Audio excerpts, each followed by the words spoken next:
Okay, good evening, good evening. And thank you for those who opened their cameras. Miss Elise, Miss Annabelle, Miss Mirna. Appreciate that. So my talk will actually be short lang, no? Mga siguro 30 minutes or less. And it's my personal story. So I only have like five stories to share. No big deal. It's just gonna be five stories. And the journey is entitled How to Become CEO at 22. So bakit yun yung title ng talk ko? It's because when I started my business, SEO Hacker, I started at a very young age. Actually, 22 years old is when I started. And then, yan na rin yung naging pangalan ng book ko, which I published 2017, if I'm not mistaken, no? Sometime 2017. No, sorry, 2015 ko siya pinublish. So the book is here. I don't know if you guys can see it. But yeah, medyo mabigat kasi naka-plastic pa siya. No? So, I'm an author. I published three books already, and I'm a speaker also. I'm a John Maxwell certified speaker and coach, a Wharton executive leader, and I'm also an RMP master, a Risk Motivation Profile Master certified. So I was invited to speak to you today about my story. Sabi ko, sige, walang problema. Hindi ko alam na napakabata pa pala ng audience ko, no? So, bata tayong lahat, di ba? But whatever your age, sana may matutunan kayo ngayong gabi sa kwento kong to. So, I'm gonna go ahead. These are some companies I founded. I'm the CEO of five companies right now. Medyo mabigat, medyo pagod, pero minsan kailangan, no? Para tumulong din sa iba. Some of those companies that I'm CEO of, I founded naman, like SEO Hacker. And then the other ones, I've been appointed as CEO to turn things around kasi medyo hirap yung negosyo. Yung mga yun, hindi ako yung nag-found nung businesses na yun, but I've been asked to come on board to help them. These are some of the publications I've been featured in. So maybe you're familiar with some of them, kagaya nila Rappler, TV5. So na-feature na ako dyan sa FHM. In-interview lang naman nila ako, no? So hindi naman ako nasa centerfold, di ba? Nakadamit naman ako doon. Walang problema. So I was fully dressed. And then Forbes, Entrepreneur, I've been featured in Fortune, also Fortune Magazine. So several places. And these are some of the clients that I work with. So SM, the Generics Pharmacy, Mega Sardines, Land Rover, Toyota. Yan. Yun yung mga kliyente namin sa SEO Hacker. So we've been around 13 years now. So I'm 35. I started the business when I was 22. Now this is image I want to show you because this is the comfort room of my dad before sa office niya. My dad is a hardware distributor. Sabi nga nila, pag Chinese ka, nakatira sa Pilipinas, you're in one of two businesses, textile o hardware. My dad was in hardware. And then, growing up, he would tell me, Sean, you help, you help here. Magbuhat ka dyan, magbudigero ka. So grade 6 pa lang nagbubudigero na ako. I would carry back-breaking loads of hardware. Mga pako, mga wheelbarrow. Mabibigat yun ha. Binubuhat ko papuntang truck galing warehouse. And then ito yung CR niya. So I always wonder when I was younger. Parang bakit naman ganito yung CR ni Papa? No, sariling CR niya ganito yung itsura. And I want you all to know here that I was not born with a silver spoon. My dad, growing up, we had enough to get by. Napag-aral niya kami, napagtapos niya ako, pero hindi kami yamanin. We had enough to get by. Unlike yung mga ibang Filipino-Chinese, di ba? Talagang may pera, may kaya. Kami, sakto lang. Di ba? Now, when I was in college, here's my first story for you. I studied at LaSalle. And I studied IT. So I'm an IT graduate. And then nangarap lang ako noon, sabi ko, parang may mga magandang international company na pwedeng pasukan na may mga magagandang benefits and starting salary. So there was one day, an upperclassman, his name's Harry, so ahead siya sa akin ng isang batch, pumunta siyang Lasal. So sabi niya, Sean, Sa HP okay kasi okay yung benefits. You start with salary of 25K, you have a clothing allowance per year, you have rice allowance, 'di ba? You have HMO. So sabi ko, yeah, that sounds good. So nung pag-graduate pa lang ako, sabi ko, sige, yan ang target company ko. I wanna get into HP. And I also had one aspiration for myself, which is to be able to buy a car as soon as I can. Diba? So, siguro na dumaan tayo dyan na gusto natin magkaroon ng sariling kotse. So ako naman, I was about to graduate. Sabi ko, sige. And then I computed it, magkano ba? Assuming nakapasok ako sa HP. Assuming nakuha ko yung starting salary ng 25K. Which, by the way, pagtapos ng taxes, wala nang kulang-kulang 19,000 na lang 'yun nung panahon na 'yun, 'di ba? So sabi ko gaano katagal bago ako makabili ng kotse? Yung pinakamababang, you know, model ng kotse lang na kaya kong bilhin. And when I calculated it, it would take 5 long years to buy a Toyota Vios na talagang yung manual pa, 'di ba? Sabi nga nila dito sa Pilipinas 'pag manual yung kotse mo, your feet will go to heaven. So, mahirap. So, siyempre sabi ko parang tagal ng 5 years. Tagal ng 5 years para makabili ng kotse. But I had a problem. This was my problem. I was so addicted to computer games. Namely, Dota. Dota ako ng Dota nun. Pumupunta akong com shop, dun ako nagbababad, 8 hours ako dun. So, ang dami kong bagsak. I failed a lot. How much did I fail? I failed 28 units in college. Lasal actually wanted to kick me out. But sabi nila, Sean, actually, gagraduate ka na, ilang units ka na lang, tapusin mo na. Okay? But you know what I realized during that time? I didn't care so much that I was failing. Although my dad, of course, was very, very angry with me. But I felt like, bakit ko nga ba 'to inaaral? Ano ba ambag nito sa buhay ko? And I realized, hindi ko kasi passion yung IT. Parang hindi ako mahilig sa IT.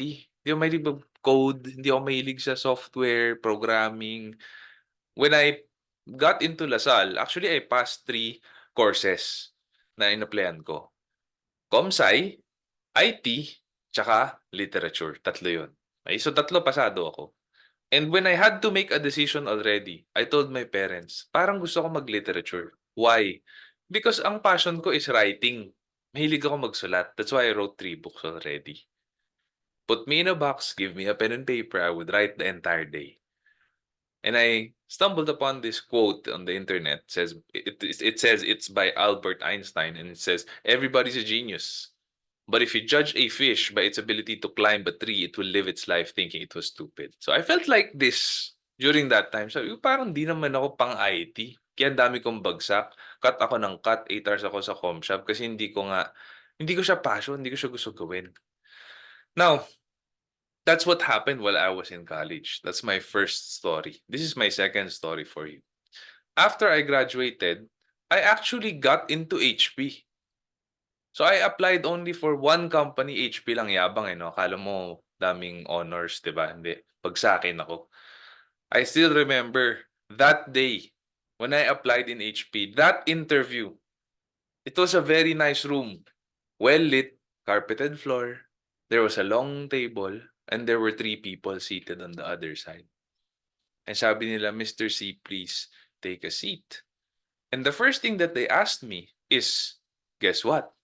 My transcript of records. So, I took out my transcript of records from my bag. And I tell you, when I was giving it to them, my hands were shaking.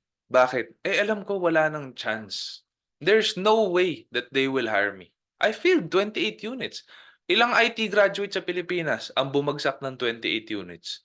Eh, baka ako lang. Lahat ng iba matataas ang score, 'di ba? At ang dami naming ang dami naming IT graduate no'n. Lasal, Ateneo, UP, Mapua, FEU, sobrang dami. There's so many IT graduates in the Philippines. Why would they hire someone with 28 failing units? I don't know. Up until today, it's one of the miracles of my life. Marami kaming applicant nun, hindi lang ako yung aplikante. Hindi sila walang choice, marami silang choice. May 28 smiling faces ang nasa transcript ko. It's a miracle. I cannot explain it up to today. But here's the thing, sabi ko nga dream company ko yun. Pero you know what? I only spent 5 months working in HP. Why? Would you like to know why? Kahit konting ganun man lang sa Zoom camera or thumbs up, pwede na. Okay? So sige, dahil nakikita ko naman yung mga engagement natin, nakakatuwa 'no, hanggang ngayon may Zoom speaking engagement pa rin. Pero may live na next, in this March I'm speaking for MaxiCare, a MaxiCare event. Wow. It's live. Um, and I love it when I have audience engagement. So I'll tell you why. I'll tell you why I just spent 5 short months. Because I did not like the job. Dream company ko siya. Dream perks, dream starting salary. Pero, ang dami ko nang bagsak sa IT. Alam ko na ayaw ko yung IT eh. Pumasok pa rin ako sa HP para magtrabaho as an IT employee. So I realized I like the payout and the perks, but the job itself is not something I'd like to do for the rest of my life. And also at the same time, SEO Hacker, which is my business now, was growing significantly. And alam ko, nung time na yun, pag hindi ko to tinutukan, wala na to, maglalaho to. It's gonna go up in smokes. It needed my full attention. So nagpaalam ako ng maayos sa manager ko. I waited and trained for my replacement before I left HP. So maayos naman. HP is always going to be a really good company. It has a special place in my heart because they accepted me even if I've failed a lot. And wala akong masabi. HP is a great company. It's just that at that time, SEO Hacker was growing. How did I start SEO Hacker? And how did I become CEO? This is my third story for you. So remember, I only have 5 stories. Okay pa ba kayo? Pa-thumbs up naman kung okay pa kayo. Gising pa, buhay pa. May natututunan ba tayo? Okay, this is my third story for you. How I became CEO. As I mentioned earlier, I love writing. Give me a pen and paper, put me in a box. I'd write the entire day. And I started this blog called God and You. You say, I'm a born-again Christian. And sabi ko, Lord, with my last money, I just want to write for you. And alam niyo kung magkano ang domain name nun? Pag sinabi kong domain name, ito yung www.google.com. Yan, domain name yan. Per year, nung panahon na yun, 500 pesos lang siya.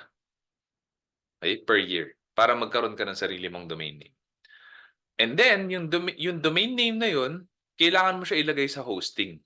Naka-point siya kung ano hosting. Yung hosting, yun yung kung saan mo sinustore yung mga files mo. Yung image na yan, yung write-up na yan, yung code na yan, dun nakastore. Ang hosting, nung panahon na yun, 800 pesos isang taon ang rent. So total, 500 plus 800, 1,300 ang gastos ko to put up this God and You blog. How much money did I have in my wallet? I had 2,000 pesos. Pinalayas ako ng bahay. Kinup ko pa ako ng kaibigan ko. I wasn't making money. I had no job. This is before HP. Sabi ko, Lord, I just want to blog for you. I wrote about my faith as a single Christian guy, apologetics, my journey, di ba? Ayan, I'm getting married, yan, isa yun sa mga blog post ko. Tapos nagka-baby ako, nag-vlog din ako dyan. Buhay pa yung blog na yan. Pero ngayon nasa sean.c/ideas na siya. So I blog there. And then, I checked my stats. Nung nagsimula ako nung God and You blog, sabi ko, siguro maraming taong magbabasa, pero nung tinignan ko, wala nagbabasa. Buwan-buwan na. 50 plus na yung mga articles na nasulat ko nun. Wala nagbabasa. Okay, now, I have over 1,300 articles in the blog and I have readers every day because of SEO. But during that time, I didn't know SEO, I didn't know social media marketing. Wala akong alam dyan. So wala nagbabasa. So syempre, as a writer, medyo frustrating. Kasi you would write a lot and then wala nagbabasa. So sabi ko, paano ko ba increase yung readers ko tsaka subscribers ko? And this thing called SEO kept popping up. I searched it in Google, nag-research ako. Sabi ko, ano ba tong SEO na to? Turns out, search engine optimization is the art and science behind manipulating search results. So for now, If you search, for example, SEO Philippines, yan, makikita nyo agad si SEO Hacker, which is my business, my company. Yun yung keyword ko sa Google. Pag sinearch nyo gamot sa sipon, gamot sa ubo, gamot sa almoranas, makikita nyo si The Generics Pharmacy. Kliyente ko yun. Ako yung gumagawa ng SEO nila. Pag sinearch nyo luxury condominium in Makati, makikita nyo si The Rise Makati, which is a Shangri-La property kasi kliyente ko si Shangri-La. Okay, so I manipulate search results in Google for my clients. Yan ang negosyo ko. But during that time, I didn't know it. So I found it out 2009. Doon ko lang siya na-discover. Tapos sabi ko, parang pwede ko to gawing parang pwede ko to gawing service. Baka may mga ibang kliyente, companies out there, kakailanganin nila to. Isa dun sa mga nauna is Scuba World. So how I turned SEO into a business is very difficult. The journey to starting a business is not smooth. It all started when I finally graduated college. So my dad, tuwang-tuwa kasi syempre, graduate na ako finally, di ba? 3 years lang dapat ako sa college, naging 5 years. Sobrang happy niya. Sabi niya, tara, punta tayong Hong Kong. So I met this lady there. She's a little bit older than me. Nasa isang cruise kami from Hong Kong to Macau. It's a boat cruise. It's a short cruise. 1 hour. It wasn't long. And then nag-small talk kami. Sabi niya, what do you do? So sabi ko, I just graduated. I'm applying for HP. I'm doing this blog and I do some SEO as a freelancer. Tapos sabi niya, SEO, my uncle needs that. Gumanon siya bigla. So ako naman, gulat na gulat ako kasi sabi ko, wow, meron palang may ibang tao na alam kung ano ang SEO. Kasi during that time, you have to understand, no one knew what SEO was. The big companies don't care about digital marketing. They were doing magazines, billboards, TVs, radio. Old school traditional marketing is the big thing nung time na yon. No, ngayon ibang-iba na. Mga companies nagbibigay na ng malalaking budget sa influencer marketing, social media marketing, search engine optimization, website. Iba na ngayon. Iba na panahon natin. Maraming budget na ang nilalaan sa digital marketing. But during that time, hindi talaga kilala. So gulat na gulat ako. Sabi ko, wow, are we talking about the same thing?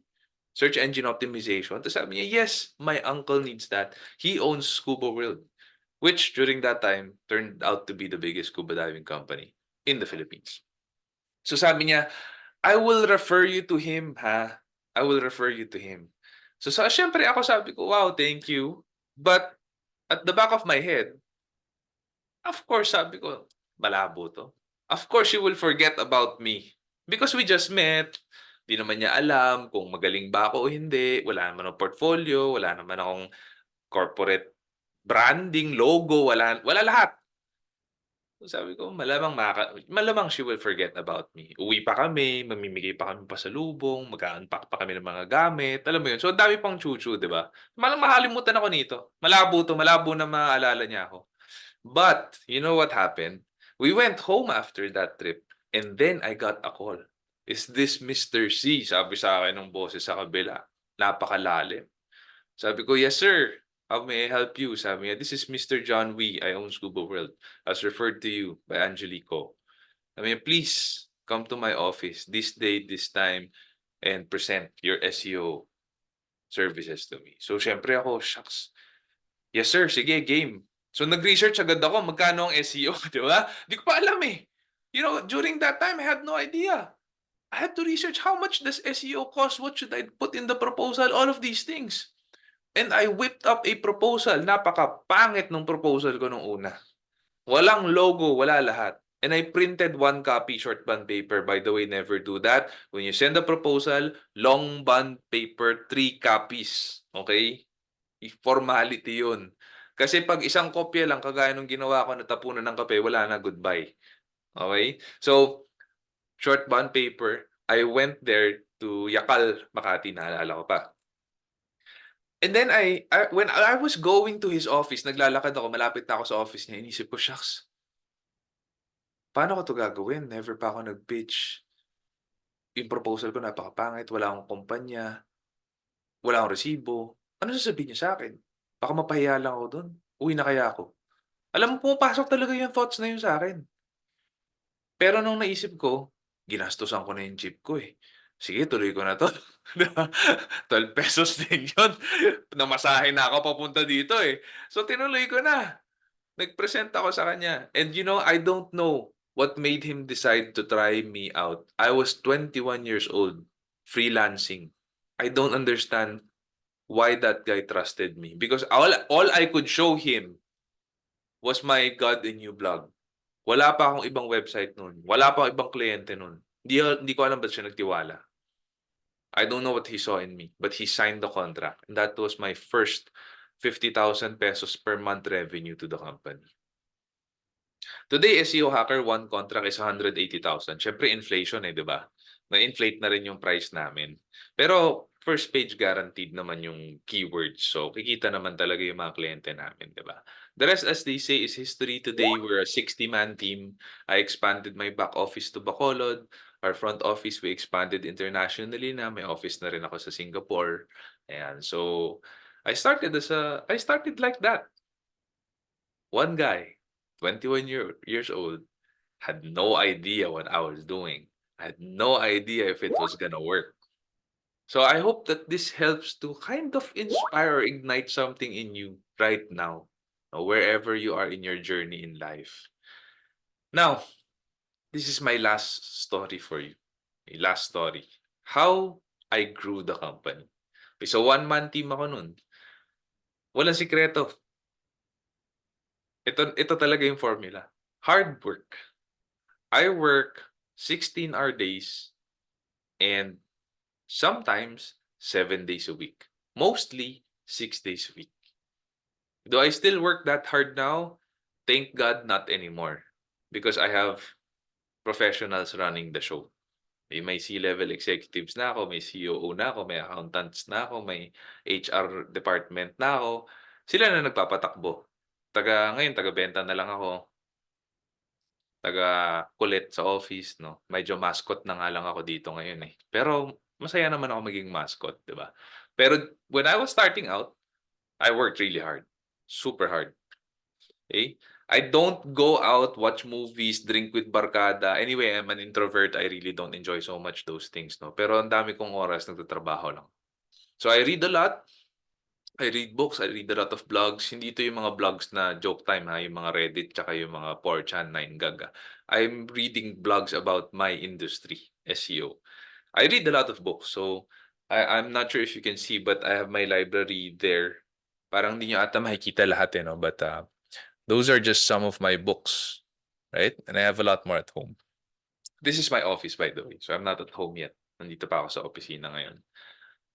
But yeah, my house is just like 3-minute walk away down the road. So I write once a week. I write a lot. I manage cash flow. I do accounts management. Right now, I pitch. I meet clients. I do talks like this. So I did, but during that time, I did a lot more stuff than what I'm doing now. So you grow a business not just by thinking, having a great idea. You have to work really hard. You work really hard. These are just some principles also behind my leadership. So you work hard. Number two, when you make mistakes, get back up. You gotta have that grit. Tawag doon grit. Bakit? Kasi magkakamali ka talaga. Napakarami kong mali in growing the business. I was not a good leader before. I had no idea what leadership was. I had no idea what management was. Hindi naman ako management graduate, hindi naman ako entrepreneurship graduate. IT graduate ako, bagsakin pa. Halos i-kick out pa ng Lasal. Anong alam ko sa management? Anong alam ko sa pagpapatakbo ng kumpanya? Anong alam ko sa pag-lead ng mga tao? Karamihan ng tao ko millennial tsaka centennial. Ang babata nga nila eh. 'Di ba? Tao ko ngayon 21 years old pa lang. Pero may tao din naman ako 50 na, so safe na ako, 'di ba? 35 pa lang ako eh. So, hindi na ako yung pinakamatanda sa kumpanya. Anyway, another one of my leadership is integrity. Principle is integrity. If you cannot be trusted, 1%, 2%, paano kita pagkakatiwalaan ng project? Kahit small part lang ng buhay mo, hindi ko mapagkatiwalaan, hindi na kita pagkakatiwalaan talaga. Integrity comes from the root word integer. Diba sa school? Integer means one or whole, buo. So when you say integrity, kailangan buo ang personality mo, buo na mapagkakatiwalaan kita. Yan. Yun ang isang prinsipyo ko. So, when you deal business with me, I look at who you are. I always tell people, I don't like dealing with businessmen who cheat on their wife or spouse. Because if you can do that to your spouse, what are the chances you can do that to me? Of course, you will do that to me also, di ba? So, you have to have these principles. Why? Kasi kung wala kang prinsipyo sa buhay, wala kang prinsipyo sa negosyo, naku, napakahirap mag-make ng decision. So, kunyari, may kliyente, magsasabi sa akin, Sean, bigyan mo ako ng discount na malaki. Kasi ito lang budget ko eh. Pero, ang problema, may prinsipyo din ako of not competing with price. Bakit? It ruins industries. Buong industriya. Sample na lang, may lugaw business. Ay malakas. Malakas tong lugawan na to. Lugaw business A, tsaka si lugaw business B, magkatabi. Nagtitinda sila sa UP, kunyari. Lakas. Ngayon, sasabihin ni lugaw business A, hindi ako magbababa ng presyo. Kasi okay naman yung kita, okay naman yung kliyente. Si lugaw business B, nagbaba. Same quality, same customer base. Nagbagsak siya presyo. Ano mangyayari? Dadami kliyente niya. Mababawasan kliyente ni lugaw business A. So, ang gagawin ni lugaw business A, magbababa din siya, tatapatan niya yon. And that will go on until wala na silang kinikita. So, saan nila kukunin yung profits? Yan. Bababaan na nila yung quality ng produce nila. Yung lugaw nila, lalagyan na nila ng styrofoam tsaka graba, di ba? Para mabigat pa rin. Hindi, wag naman. Pero, bababa yung quality. Bababa yung quantity. Naintindihan nyo? It will ruin the industry. Sasabihin ng mga tao, yung lugaw niya mga yan, may styrofoam, may graba. Doon na tayo sa tapahan. Doon na tayo sa barbecuehan sa harap. Huwag na tayo dyan sa lugawan na yan. So, ang point ko lang, you have to have principles. That's my principle when it comes to pricing. So, pag may gusto mag-lowball sa akin, pag may gusto mag-discount na malaki, mabilis kong nasasagot. Sinasabi ko, try nyo muna yung mga mura. Try nyo muna sila. Feel free to try the cheap SEOs. If you don't like it, wala nangyari. Nagsayang ka ng 1 year at ng maraming pera sa kanila kasi wala nangyari. Sa akin, may results agad. 1 year. Mas mahal nga ako upfront pero number 1 ka naman sa industry.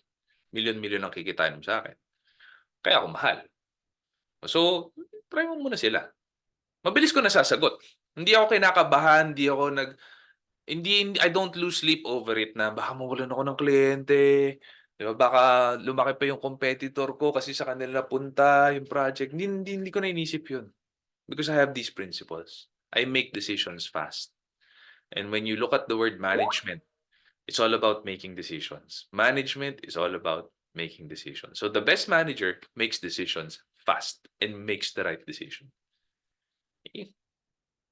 You know what I realized in life? Work can be enjoyed. All too often, I would hear, growing up I would hear from friends and family na hirap ng trabaho, Monday na naman, thank God it's Friday, kailan ba sweldo, yung boss ko ganito, yung coworker ko ganyan, daming chismis, di ba? But you know what I realized?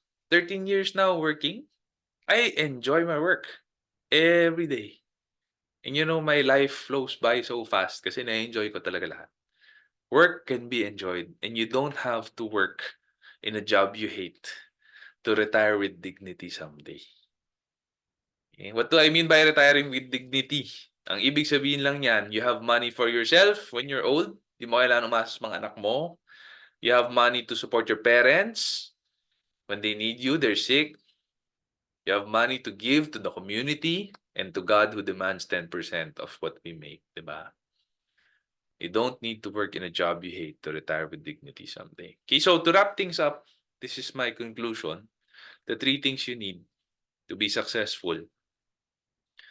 Number 1, you need God. So pag nagtataka kayo ngayon, siya nasaan si God dun sa buong talk mo? Yun ba yung God in you vlog na sinasabi mo? No. Hindi lang dun yun. You see, I know a lot of successful people.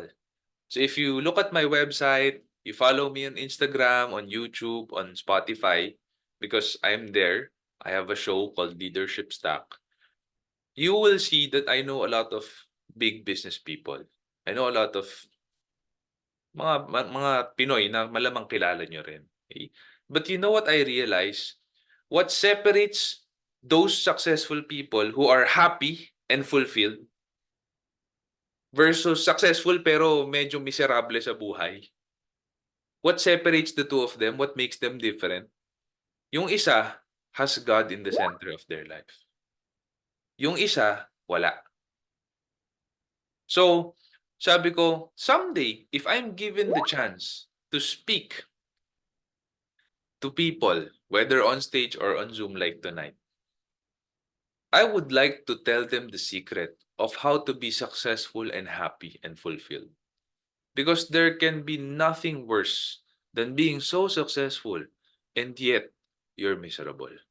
What can be worse than that? You have everything in the world and yet you're miserable. Di ba? Parang wala na mas malala dun eh. I asked the successful and happy people, are you happy? And you know what their answer is? I cannot be happier, Sean. And I look at their life, their children respect them, their wife submits to them, follows them.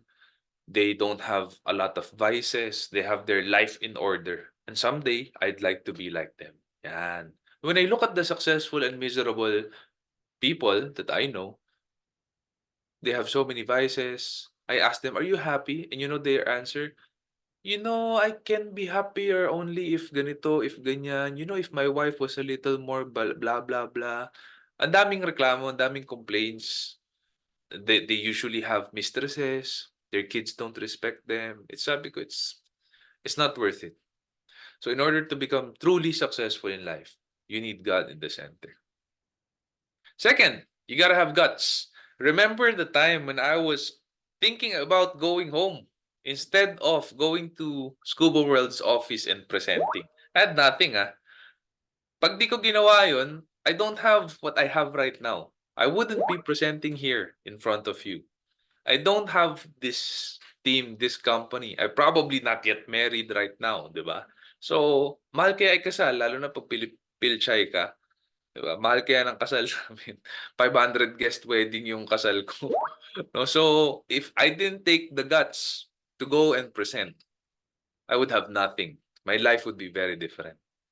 And lastly, you gotta work hard. Nothing in life worth doing is easy. Remember that. That's in my book. Nothing in life worth doing is easy. You have to work hard. And then, when you work hard enough and you figure out how to make a system around it, then you can take life a little bit easier like how I am right now. 35 pa lang, eh marami na akong things na hindi na kailangan ako mismo yung gumawa sa negosyo ko, no? Kaya ko pang magsimula ng iba pang negosyo, kaya na-appoint din ako as CEO ng ibang company to turn things around. Kaya may oras ako gawin lahat 'to. Minsan kasi yung tanong sa akin ano, "Saan ba't parang ang dami mong oras?" No, I don't have a lot of time. I have 24 hours just like you. But I buy other people's time. I pay them salary so that they're willing to give me their time. Okay, so these things I give to you tonight. I hope you learned something new. Thank you for your time. Thank you for your attention. And if you'd like to buy a copy of the book, you can order it online or you can email me. That's my personal email address, sean@seo-hacker.com. Please follow me on Instagram. Just search for my name, Sean C. I post my personal stuff there, my babies, my kids. And then I'm also on YouTube. If you're in YouTube, you can subscribe to the Leadership Stack podcast. I talk about entrepreneurship, leadership, and management, just like these things that I'm talking about right now. Ayan. So, hope this was valuable for you.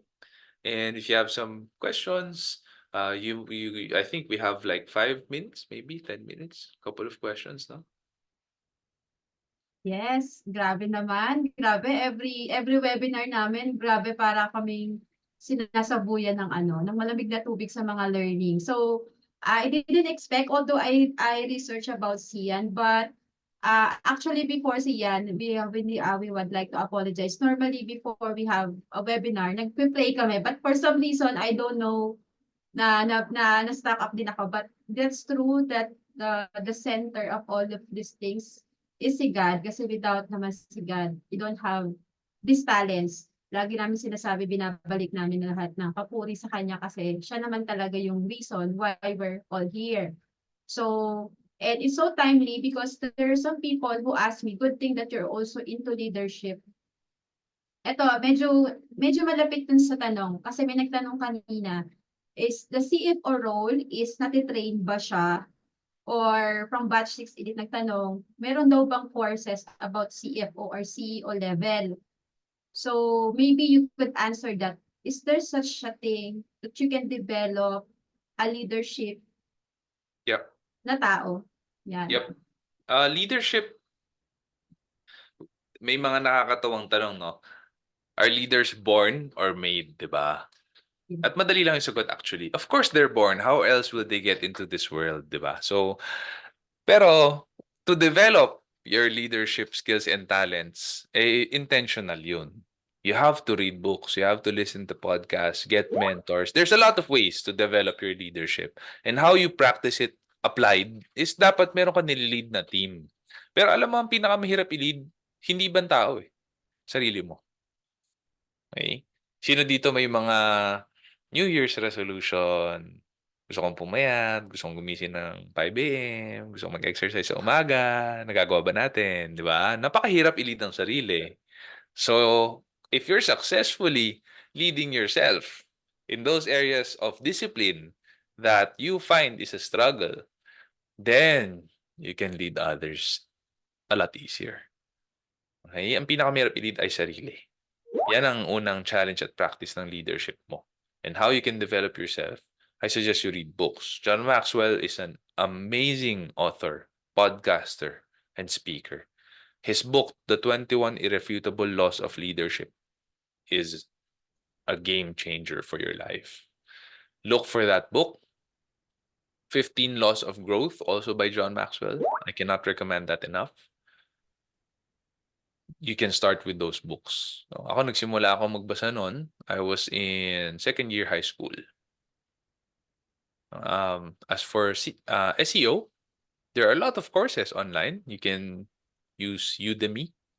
I did a course for NAS Academy, but sadly they privatized NAS Academy courses, so you can't publicly enroll na.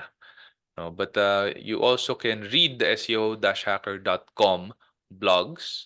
We write about SEO there. May mga lessons din kami doon, like the complete guide to on-site optimization. So I wrote those guides there personally. I published them. If you faithfully read them and study them, you can learn SEO.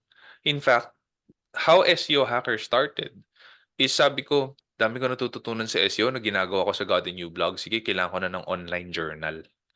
So I started SEO-hacker.com as an online journal. Ngayon, hindi ko naman alam na maraming magbabasa. Ang dami nag-share. At ang dami nag-i-inquire, Sean, can I hire your services? Kaya siya na yung naging pangalan ng negosyo ko, SEO Hacker, kasi siya na yung sumikat. So, ganoon nagsimula ang SEO Hacker, no? And dati, how I can learn SEO is just forums na hindi mo pa alam kung legit o hindi. Alam mo yung parang medyo shady ng mga forum. Doon ka lang makakahanap ng mga SEO information dati. Ngayon, kahit saan, kahit YouTube, makakahagilap ka na ng SEO lesson sa YouTube libre. Oh, SEO is so widespread right now. And so there are so many places that you can learn SEO from. By the way, thank you Yan. so much So, for the yan. encouragement sa chat. Natutuwa naman ako sa inyo. Yes. Thank you ah. Napakabata pa ni Sean, ate niya na ako eh. So, ayan, ang daming learnings din again about leadership, how you start sa business. Tandaan yung sinabi ni Sean. 'Di ba? God, ano nga ulit? Pa-type nga kung na talaga nakikinig kayo. Sige nga, pa-type nga, guys, kung meron tayong natutunan. And please do like and subscribe yung mga social media niya, Instagram. God God's hard work. Pero pinakagusto kong sinabi niya yung sinabi ni siya na ang unang kailangan mong turuan o i-lead yung sarili mo. How can you lead people kung ikaw mismo hindi mo mapasunod or magawang makommit yung sarili mo into something. Tama? So, napaka-valuable ng lesson natin for today. Any questions, guys? It's your time to to ask na siya kasi I'm sure sobrang busy niya and I'm so thankful baka sa ibang webinar may bayad to pero sa atin free, imagine. So that's again, nagpapasalamat ako for Sian for saying yes again for our community. So hindi lang tayo basta nakikinig sa bawat webinar, we apply it immediately. So those lesson na sinabi nyo, first quarter na ng 2024, di ba nag-post ako kanina sa LinkedIn, ano na ang 2024 nyo for the first quarter? Are you nasa 1/4 na ba ng goals nyo? Diba? I ask you to write all your goals for 2024. Healthy 2024 ba yan? Career growth ba yan? Pero dapat lahat yun, natatrack nyo din yung sarili nyo kung nasaan na kayo. Kasi if not, tama si Sean ulit, kailangan nyo ng mentor para i-guide kayo kung nasa ang aspect na kayo ng life. And then yan, ang ganda-ganda nung sharing ni Sian. Ayan, ano pa yung sabi niya? Talk about stocks naman. So, any question? Meron ba ako yung sa copy ng book daw, nandyan po yung link. Yeah, I Any sent the link in the question? chat. Yan, ayan. So, bibili kami yan, bibili din ako. And then maganda yun, magbasa kayo ng book. I think, pinakita ko sa inyo last time, I have 71 ebooks ni John Maxwell. Ang gaganda talaga about leadership ng kay John Maxwell. So, wala talaga kang itatapon sa lahat ng books niya. And basta i-apply niyo lang agad yung learnings dun sa mga nababasa. I-trial and error niyo siya if applicable. So, ayan. Thank you so much. Let's have a picture first kasi may bibigay lang kami saglit kay Sian. But, okay, let's have a picture lang. Again, thank you so much. Remove ko lang yung pin para kita natin sa gallery. You're very welcome. Happy ba kayo? Happy ba kayo sa tonight session natin? And again, feel free to ask na questions. Yan. Yan. Pa-screenshot na lang. Yan. Siyan, pasuyo naman po ng share screen para pa-picture tayo ng gallery. Sige. Ayan. Yan. Guys, pwedeng admin po. Smile kayo, labas kayo guys kasi hindi nakalabas dyan. Merong recitation. Tatawagin ko kung may natutunan. Yung walang camera, tatawag ako. Ayan tayo eh. Smile lang. Ayan, naglabasan sila. Smile lang daw, si admin Julie magpipicture. Ayan. Diyos bilang ka, be. Baka nahipan na kami ng ang hangin dito, be. Sana tayo.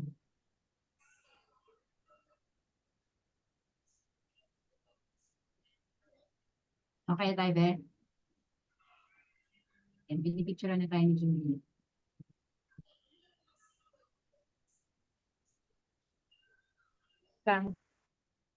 Wait lang daw po.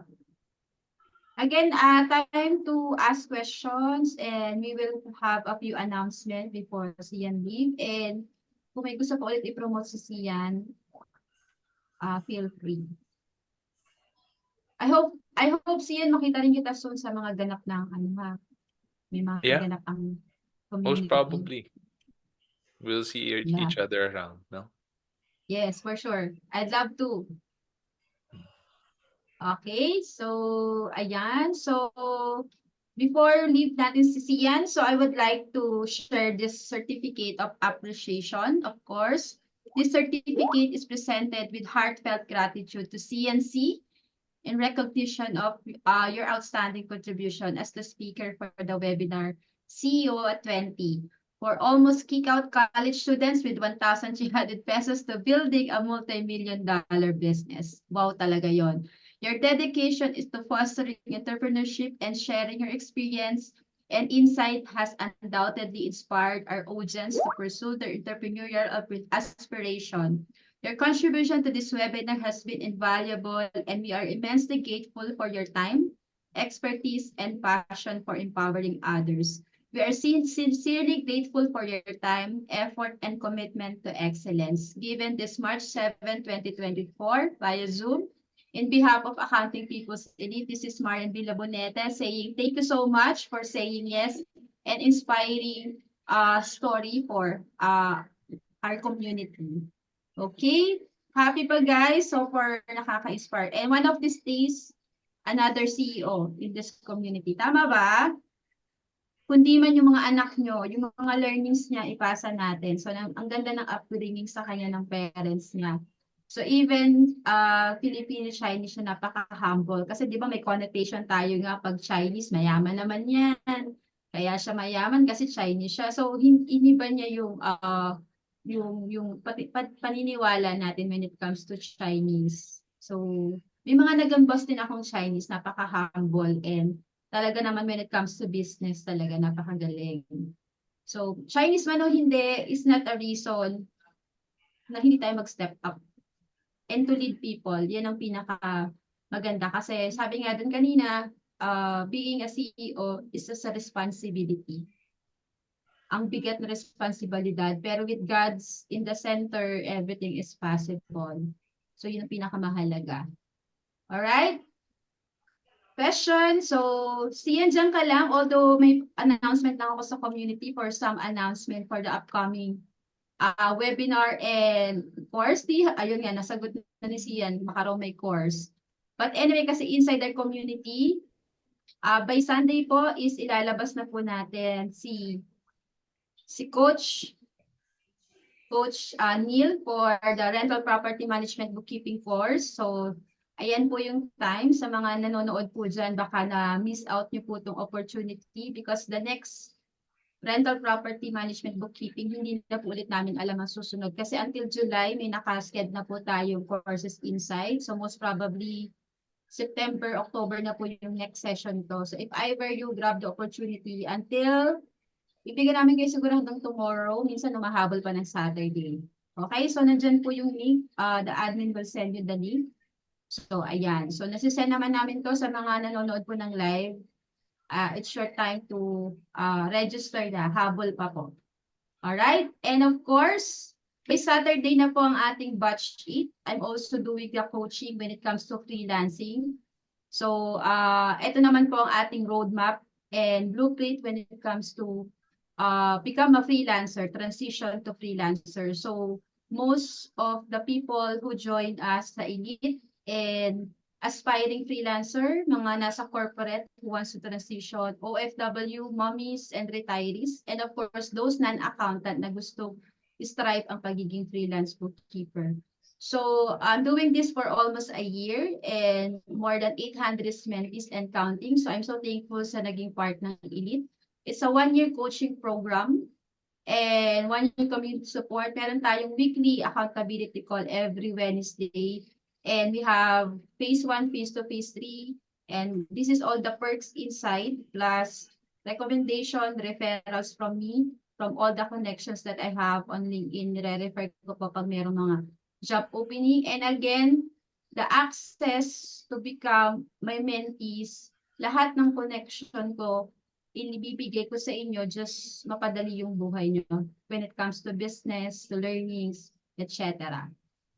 Alright, so ano na lang yan, so bukas, so you still have one day. So ayan po, so sana makasama ko si Sian sa mga ganap sa susunod. I'm so excited to see him. Ayan, so 6,000 dati po nag-early bird, but for the value of 53 now, it's 6,000 lang. So yan po, last day nyo na po today or tomorrow siguro, pero bigyan nyo kaming time mag-validate. Alright, and last two more is the Canadian is still up. 3,100 na lang siya instead of 5,000. So we still have 60, 50 slots kasi may nakakuha na ng iba. So ayan, i-reach out nyo lang po kami kung kailangan nyo na. Ina-update lang po yung credit card nito pero ongoing na yung changes. And last but not the least, so marami na po nagtatanong ng Australian bookkeeping. So but this one will be on July pa. Pero nilagyan na namin siya ng waiting list para hindi nyo ma-miss out. Alright? And then lalabas na po by April, si Dean Adel naman for non-accountant, basic bookkeeping, ilalabas na din namin yung waiting list. So alright, that's all for tonight. And thank you so much for those who attend and give time.